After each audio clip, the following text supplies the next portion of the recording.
Hey and welcome. Kimberly Castleberry here with JustAskKim.com, and today I have a quick tip for you on how to schedule a post in WordPress. Now, generally speaking, a lot of times when we're blogging, that's cool. We're writing something, we go ahead and we hit publish and it publishes to the wide world. That's great. But sometimes we have the need to schedule content in advance. And it may be a short-term need, such as we're writing late at night and we want to schedule that content to go out in the morning.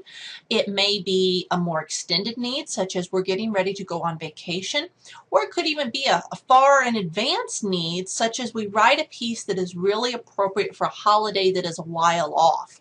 Regardless of the need, it's super simple in WordPress. And so what you do is you're writing your WordPress post, and you're in the post editor, and normally after you'd wrote it, you'd write some stuff here. Normally after you do that, you would click publish. Well, rather than clicking publish where it says publish immediately, edit, open this edit link. And the edit link opens up. We're in the little publish box, and there's a date here. And this is the date that we are going to use to schedule the post. Now, technically speaking, you can also use this to post date a post. So if you are trying to push a post into the past, if you are trying to build out your archive, or maybe you're just trying to keep something out of the feed but leaving it where the Google spiders can find it, perfect use. And so you either can date something into the future or into the past. And for this, let's say, for example, that we're going to date this into the future. So we're going to set that on the 30th, and we're going to click OK. Now this changes to schedule for and the date, and we can click it again to edit if we need to. Our publish button has now become a schedule button. And if I'm ready to publish this, I'll click schedule. And what we'll see is that as soon as the page refreshes, it goes into a published state, but it's not a true published state.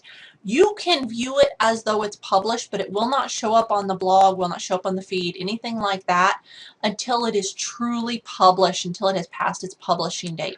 So here, once we've clicked schedule, it says post is scheduled for the date. We can view the post, or I'm getting backup options courtesy of Backup Buddy.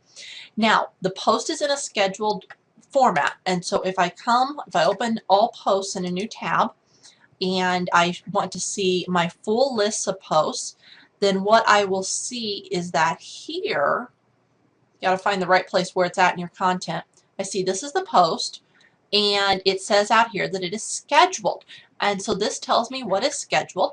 And then if I go into calendar, so if I go into my WordPress editorial calendar, that's a plugin that I use, then you will also be able to see the post there. And so we'll see if we come out to the 30th, here's our post. Whoops, hopefully I don't scroll too far. There's our little post scheduled out into the future. And so at this point, the post will automatically publish at that date and time, assuming you're getting enough traffic on your site to trigger WP cron. If you find that you're not having posts actually published when they're supposed to, there's a plugin called Cron Control, or Cron Advanced Control, that will take care of helping make sure that things are publishing when they need to be. Overall, scheduling posts in WordPress is incredibly simple, and I hope this tip helped you out. I'm Kimberly Castleberry with JustAskKim.com. If you have any questions, leave them below.